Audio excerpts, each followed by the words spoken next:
사랑하는 성도 여러분, 고난주간을 마무리하면서 가상 7원 말씀을 마지막으로 상고합니다.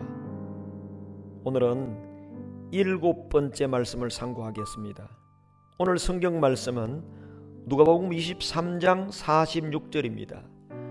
예수께서 큰 소리로 불러 이르시되 아버지여 내 영혼을 아버지의 손에 부탁하나이다 하고 이 말씀을 하신 후 숨지시니라. 아멘. 가상 7은 7번째 말씀은 예수께서 모든 구속 사역을 마치시고 마지막으로 하신 임종의 말씀입니다. 주님은 다 이루었다고 하시며 그의 사역을 다 끝내셨습니다.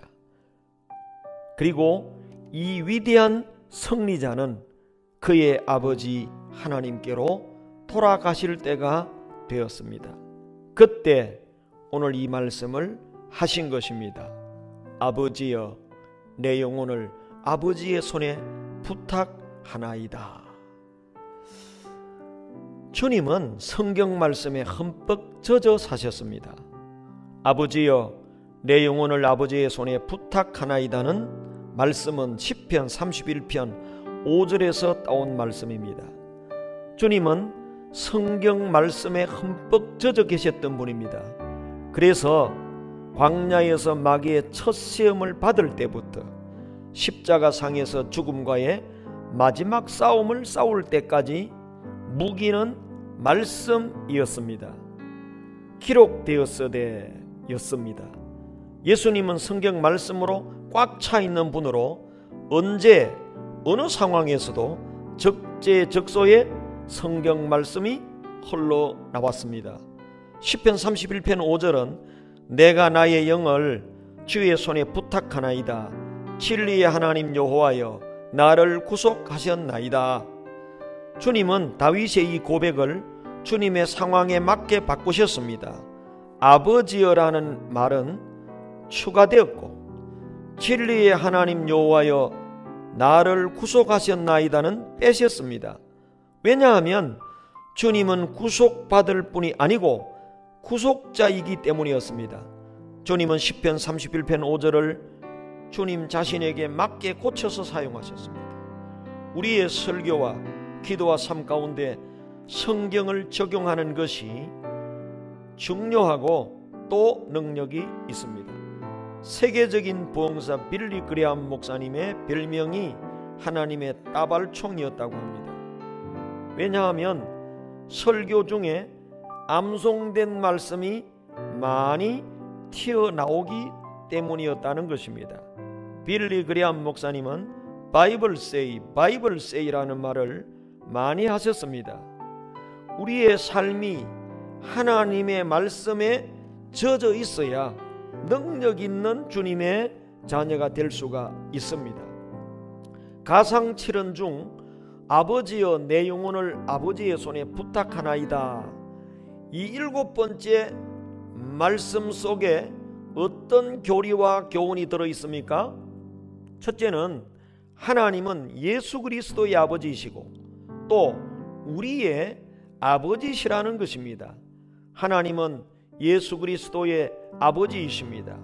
그러나 우리가 예수님을 믿을 때에 하나님은 예수 그리스도의 아버지인 것 같이 우리의 아버지도 되십니다. 갈라디아서 3장 26절에 너희가 다 믿음으로 말미암아 그리스도 예수 안에서 하나님의 아들이 되었으니 라고 했습니다. 하나님은 예수를 믿는 자의 아버지가 되십니다. 누구든지 예수 그리스도를 믿으면 하나님의 자녀, 하나님의 양자가 됩니다. 요한복음 1장 12절에 영접하는 자, 곧 그 이름을 믿는 자들에게는 하나님의 자녀가 되는 권세를 주셨으니 라고 했습니다. 두 번째, 죽음은 아버지 하나님께로 돌아가는 것이라는 교리를 배우게 됩니다. 죽음은 하나님께로 이사하는 것이요, 천국으로 이동하는 것이요, 안식에 들어가는 것입니다.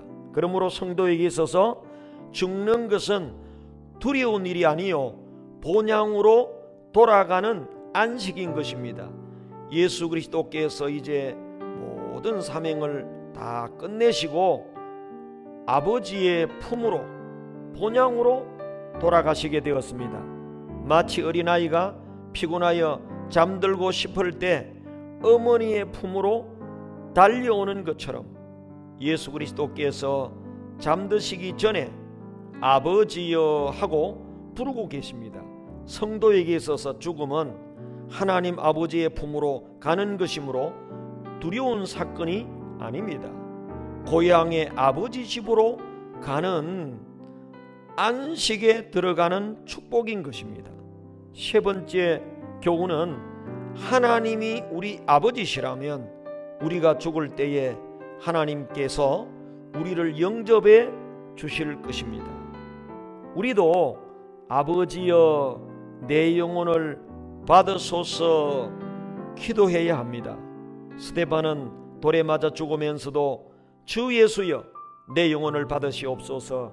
하나님이 우리 아버지이시기 때문에 우리가 우리 영혼을 맡길 때 우리 아버지께서 우리를 영접해 주실 것입니다. 오늘 이 7번째 말씀 속에서 우리가 해야 할 의무와 특권이 무엇입니까? 그것은 우리 인생의 모든 것을 하나님께 맡겨야 한다는 것입니다. 자신에 대해서는 체념하고 모든 것을 하나님께 맡기는 지혜로운 사람들이 되어야 한다는 것입니다. 아버지여 내 영혼을 아버지의 손에 부탁하나이다. 이런 기도의 의무를 배우게 됩니다. 우리는 극심한 고통에 처할 때, 육체의 고난, 마음의 슬픔을 당할 때 기도해야 됩니다. 우리 아버지여 이 말을 빼지 말아야 합니다. 어떤 상황에서도 아버지여 부르짖어야 합니다. 모든 것을 하나님께 맡기면 하나님께서 모든 것을 책임지시고 선하게 인도하실 것입니다.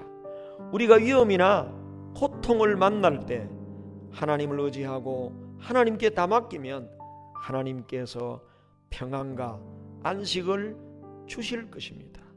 예를 들어서 의사에게 수술을 받아야 한다는 진단을 받았을 때에도 우리는 두려워하지 말고 아버지여 내 영혼을 아버지의 손에 부탁하나이다 하면서 하나님께 맡겨야 합니다. 임종이나 죽음의 위기 앞에서도 아버지여 내 영혼을 아버지의 손에 부탁하나이다 하고 맡겨야 합니다. 아버지여 저를 살리고 싶으면 살리시고 죽이시고 싶으면 죽이소서. 당신의 기쁘신 뜻대로 하옵소서. 당신의 손에 나의 영혼을 맡기나이다. 우리가 하나님께 완전히 위탁할 때 참된 자유와 평안을 얻을 수가 있습니다. 하나님 아버지께 모든 것을 완전히 맡김으로 참된 안식을 누리는 성도들이 되시기를 바랍니다. 기도하겠습니다. 살아계신 하나님 아버지, 가상치른 모든 말씀을 상고하게 하시고 일주일간 지켜주시고 인도해 주심을 감사드립니다. 우리도 예수님처럼 하나님의 말씀에 흠뻑 젖어서 살게 하여 주옵소서. 생사하복 모든 것을 하나님께 완전히 맡김으로 하나님의 평안과 참된 자유를 얻게 하여 주옵소서. 코로나19 사태와 4.15 총선 가운데 하나님의 선하신 뜻이 이루어지기를 원합니다. 예수님의 이름으로 기도드립니다. 아멘.